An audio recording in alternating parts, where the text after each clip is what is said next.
بعد از آن شیخ الاسلام رحمت الله علیه گفتند که و من اصول اهل السنت والجماعه سلامت قلوبهم و السنتهم لاصحاب محمد صلی الله علیه و سلم. از اصول عقیده اهل سنت و الجماعت این است که سلامت قلبشان و زبانشان به اصحاب محمد صلی الله علیه و سلم، زبان خود و قلب خود را سلامت نگاه می‌دارند نسبت صحابگان پیغمبر صلی الله علیه و سلم. ببینید، هم زبان را نگاه می‌دارند هم قلبشان. در قلبشان نسبت یگان نفر از صحابه های پیغمبر صلی الله علیه و سلم میده ترین بدبینی ندارند و زبان خود را هم در حق آنها و در خطایی های آنها سخن کردن باز می‌دارند.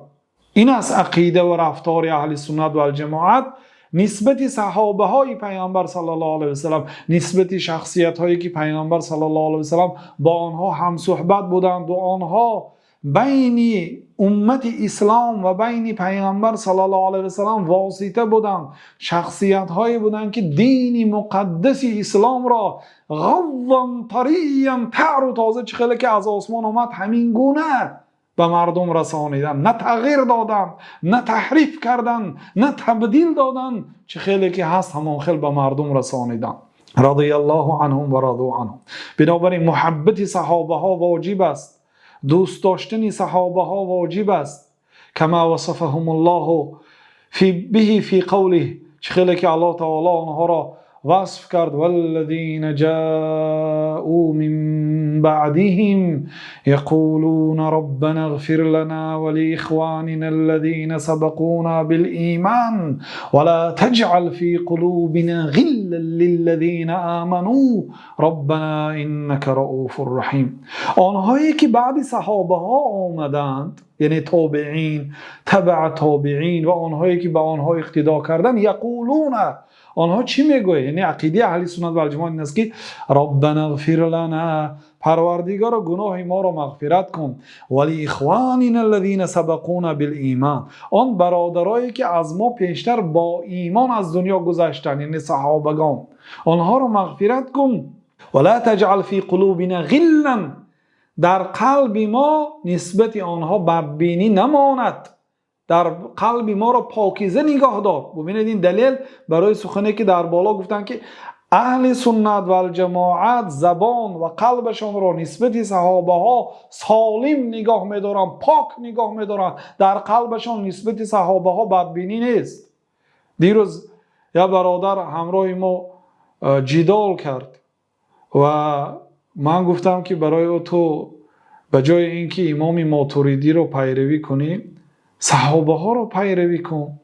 آنها شخصیت هایی هستند که پیامبر صلی الله علیه و سلم ما رو وصیت کردند که ما با آنها پیروی کنیم. گفت که صحابه ها گفت بسیار فلان کارها رو کردند، گفته بعضی صحابه ها رو نامگیری کرده، تحقیر کرد صحابه ها رو و بعضی صحابه ها رو منافق گفت. من گفتم برادر تو شیعه هستی؟ گفت من شیعه نیستم، من اهل سنت و الجماعت هستم، من ماتوریدی هستم. گفت ولی مقصد صحابه ها رو نسبت صحابه ها بدبینی دارد. بعد گفتم که محبت صحابه ها واجب است. میگفت که این خیلی سخن در هیچ جا نیست، یعنی محبت صحابه ها واجب نیست. میگفت ببینید محبت صحابه ها واجب است. الله تعالی ثنا گفت به آنهایی که بعد صحابه ها آمدند و گفتند که پروردگارا صحابه ها را این سخن در حق تابعین است. والذین جاءوا من بعدهم، این آیت ببینید سیاق آیت کی است؟ آیت در سوره حشر است. الله تعالی در آیت 8 گفت که للفقراء المهاجرین الذين اخرجوا من دیارهم و اموالهم یبتغون فضلا من الله و رضوانا و ینصرون الله و رسوله اولئک هم الصادقون. این آیت 8 است. الله تعالی گفت که برای فقرای مهاجرین خیر و سخاوت و از مال غنیمت داده شود، آنهایی که از دیارشان برآورده شدند و از مالشان محروم کرده شدند. بعضی صحابه ها به خیلی مبلغی کلان و مال و ملک عظیم، زمین های بزرگ در مکه داشتند، مال داشتند در مکه، همه آن را در راه الله ترک کردند. اخرجوا من دیارهم، از وطنشان که در آنجا تولد شدند، به آنجا انس و الفت پیدا کردند، در آنجا خویش و تبارشان هست، در آنجا قبیله و خویشاوندانشون است، ترک کردند، برآورده شدند، یعنی مجبور شدند برای ترک وطن و ترک مالهایشان. یبتغون فضلا من الله و رضوانه، فضل الله و رازگی الله تعالی را امیدوار بودند. و ینصرون الله و رسوله، الله را نصرت دادند و رسولش را نصرت دادند. الله به نصرت کسی محتاج نیست، ولی وقتی که کسی که به دین مقدس اسلام دستیاری دراز میکند، الله تعالی آنها را گفت که آنها به الله نصرت دادند، گفت همچون تشریف و تکریم. و ینصرون الله و رسوله. ببینید الله تعالی صحابگان رو چگونه وصف کنه، آنها نصرت الله و نصرت رسول الله کردند. و اولئک هم الصادقون، اینها راستگوی ها هستند، در ایمانشان اینها راستگوی بودند. اگر ایمانی به درجه این گونه نمی داشتند، مال و ملک خود را به خاطر الله ترک نمی کردند. والذین تبوؤوا الدار والایمان من قبلهم، انکون الله تعالی انصاری ها را تعریف کرد، آنهایی که جای دادند، صاحبان زمین بودند، صاحبان خانه بودند، یعنی اهل مدینه، صاحبان ایمان بودند. یحبون من هاجر الیهم، دوست می‌دارند آنهایی که به سوی آنها هجرت کرد. مهاجرین که به سوی آنها هجرت کردند، آنها را دوست داشتند. ولا یجدون فی صدورهم حاجة مما اوتوا و یؤثرون علی انفسهم ولو کان بهم خصاصه. الله تعالی این گونه تعریفی به درجه عالی، صفتهای بینهایت عالی به انصاری ها داد. گفت که با وجود اینکه مال و ملک و هر چیزی که برای خودشان دوست می داشتند و حال که به همان چیزها حاجت داشتند به خودشان لازم بود، مهاجرین را از خود اولاد دانستند، برای آنها تقدیم کردند. و یؤثرون علی انفسهم ولو کان بهم خصاصه، اگرچه خودشان حاجت داشتند مهاجرین را مقدم دانستند و مال و ملک خود را به آنها تقدیم دادند. و من یوق شح نفسه فاولئک هم المفلحون، کسی که چشم گرسنگی خود را یعنی که نابود کند، علیه او عمل کند، این گونه انسان ها رستگارند، اینها نجات یافتگان هستند. تعریف کرد الله تعالی مهاجرین و انصاری ها را. سپس چه گفت؟ والذین جاءوا من بعدهم، آیتی که شیخ الاسلام آوردن، والذین جاءوا من بعدهم، آنهایی که بعدی مهاجرین و انصاری ها آمدند، یعنی تابعین. یقولون ربنا اغفر لنا، میگن که پروردگارا ما را مغفرت کن. ولاخواننا الذین سبقونا بالایمان، چون برادرای ما که از ما پیشتر با ایمان گذشتن. ولا تجعل فی قلوبنا غلا للذین آمنوا، در قلب ما نسبت صحابگان پیامبر صلی الله علیه و سلم بدبینی نماند. ربنا انک رؤوف رحیم، پروردگار تو رؤوف رحیم هستی. و طاعت النبی صلی الله علیه و سلم فی قوله، این چنین پیامبر صلی الله علیه و سلم اطاعت کند در همه قولهاشون، و این چنین در قولشون که لا تسبوا اصحابی، صحابه های مرا حقارت نکنید، دشنام ندهید. دشنام یعنی چی؟ عیب کردن. اگر گوییم که فلانی طبق سنت کار نکرد، فلانی پیامبر صلی الله علیه و سلم را اطاعت نکرد، فلانی گناهکاری کرد، گفته یکی از صحابه ها را نامگیری کنیم، ما در حقیقت آن را حقارت کردیم، دشنام دادیم، عیب کردیم. فوالذی نفسی بیده، قسم به آن ذاتی که جانی من در دست اوست، لو ان احدکم انفق مثل احد ذهبا ما بلغ مد احدهم ولا نصیفه، اگر یکی شما یک کف صدقه کند، یکی شما اگر مثل کوه احد طلا صدقه کند، به یک کف صدقه صحابه ها برابر نمی شود. ببینید یک بنده الله تعالی مثل کوه احد صدقه می کند، طلا آنم باشد. و در بعض روایت ها اومده است که ولا نصیفه، نصف کفی صحابه ها سبوس اگر صدقه کند، یکی شما مثل کوه احد طلا صدقه کند، به صدقه صحابه ها برابر نمی شود. برای چی؟ برای اونکه آنها ایمان دارند. چقدر که پیامبر صلی الله علیه و سلم در یک حدیث گفتن که یک درهم 1000 درهم را مسابقه کرد، یعنی در اجر و ثواب پیش گذشت. گفتن برای آنکه فقط به عدد نگاه کرده نمی شود، به صفت نگاه کرده می شود، به ایمان به کدام خاطر برآورد، در کدام حالت برآورد، برای چی برآورد صدقه خود را دیده می شود. بنابراین پیامبر علیه السلام نهی کردند، گفتند که حقارت نکنید، دشنام نکنید صحابه های مرا، عیب جویی نکنید از آنها. یکی شما اگر مثل کوه احد طلا صدقه کنید به نصف کف آنها برابر نمی شوید. گفتند و یقبلون ما جاء به الكتاب او السنه او الاجماع من فضلهم و مراتبهم. این چون عقیده اهل سنت و الجماعت این است که هر چیزی که قرآن کریم، سنت پیامبر صلی الله علیه و سلم، اجماع مسلمان ها در فضل و مرتبه صحابه ها آمده است آن را قبول میکنند. در حق صحابه ها آیات های زیاد آمده است. الله تعالی در سوره توبه میگوید که والسابقون الاولون من المهاجرین والانصار والذین اتبعوهم باحسان رضی الله عنهم ورضوا عنه واعد لهم جنات تجری تحتها الانهار خالدین فیها ابدا ذلك الفوز العظیم. و آن صحابگانی که سابقون هستند، یعنی پیش به اسلام در آمدند، از مهاجرها و انصار و آنهایی که به مهاجرین و انصار پیروی کردند، الله تعالی از آنها راضی شد و آنها هم از اجری که الله تعالی به ایشان داد راضی شدند. این از همه بزرگترین نعمت که الله تعالی از بندش راضی شد. و رضوان من الله اکبر، راضیگی الله تعالی بزرگترین نعمت است.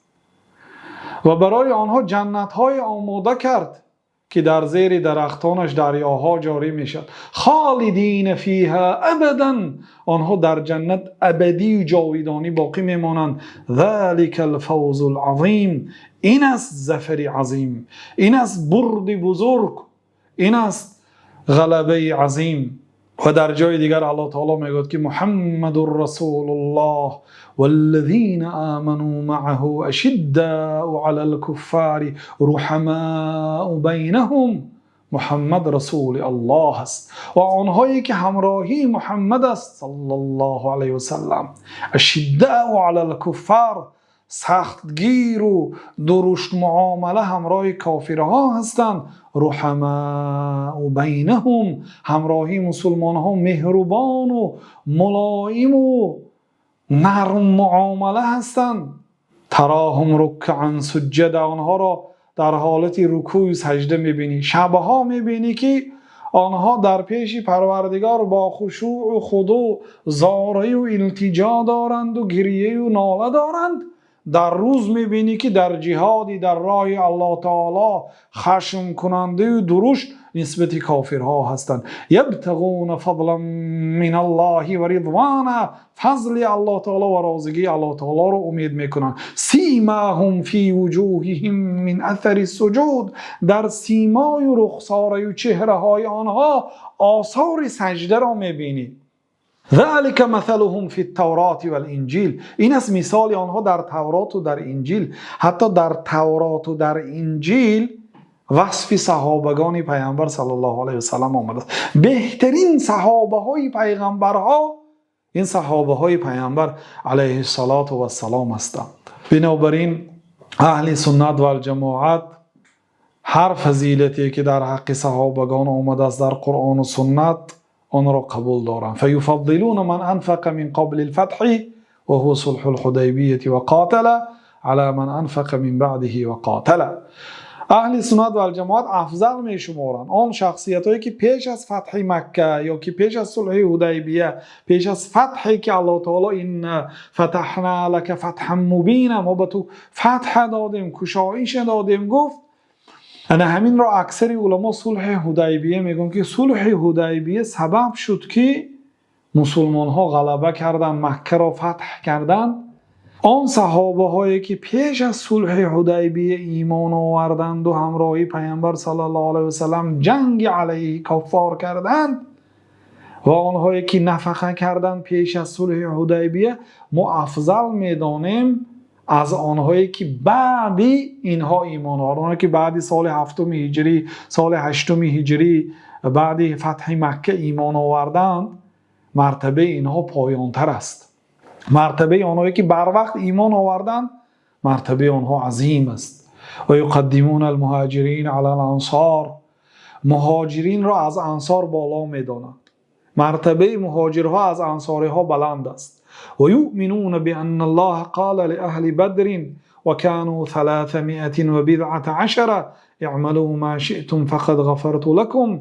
و اینچنین اهل سنت و الجماعت ایمان می‌بیارند به آنکه الله تعالی به اهل بدر، به آنهایی که به جنگ بدر اشتراک کردند و آنها 300 و چند نفر بودند، 12 یعنی 313 14 15 همین گونه رقم ها رو 12 این لفظی بخاری هست.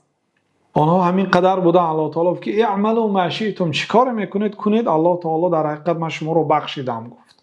یعنی از همین روز اعتبارا بعد جنگ بدر چی گناهی میکنید کنید گفت. ابن القیم رحمت الله علیه میگه که الله تعالی دانست که این گونه مردم الله تعالی رو دوست میدارن و او رو گناه نمیکنن. یعنی یکی از شما یگان گناه هم صادر شود من شما رو میبخشم گفت. و بانه لا يدخل النار احد بایع تحت الشجره. اهل سنت و الجماعت اعتقاد میکنن که به اهل بدر الله تعالی گفت که چی گناهی کنید من شما رو بخشیدم گفت. و به اهل آنهایی که در زیر درخت همراهی پیامبر صلی الله علیه و سلم عهد و پیمان بستند و بیعت کردند آنها به دوزخ نمی‌درآیند، چون که پیامبر صلی الله علیه و سلم گفتند که لا يدخل النار احد بایع تحت الشجره، به آتش دوزخ نمی‌درآید آن شخصیتایی که در زیر درخت بیعت کرده است. این در صحیح مسلم است و در مسند امام احمد با سند صحیح آمده است که جناب رسول الله صلی الله علیه و سلم گفتند که لا يدخل النار احد شهید بدر والحدیبیه، به دوزخ نمی‌درآید شخصی که به جنگ بدر اشتراک کرده است و به صلح حدیبیه اشتراک کرده است.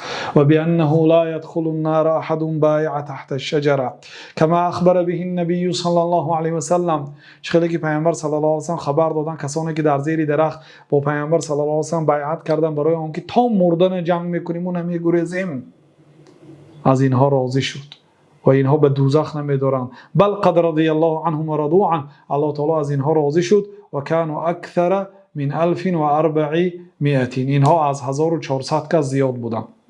و یشهدون بالجنه لمن شهید له رسول الله صلی الله علیه و سلم، اهل سنت و الجماعت شهادت میدهند به آنهایی که پیامبر صلی الله علیه و سلم آنها را به جنت بشارت دادند، مانند 10 یاران بهشتی و مانند ثابت ابن قیس ابن شماس و غیرهم من الصحابه و غیر اینها از صحابه ها.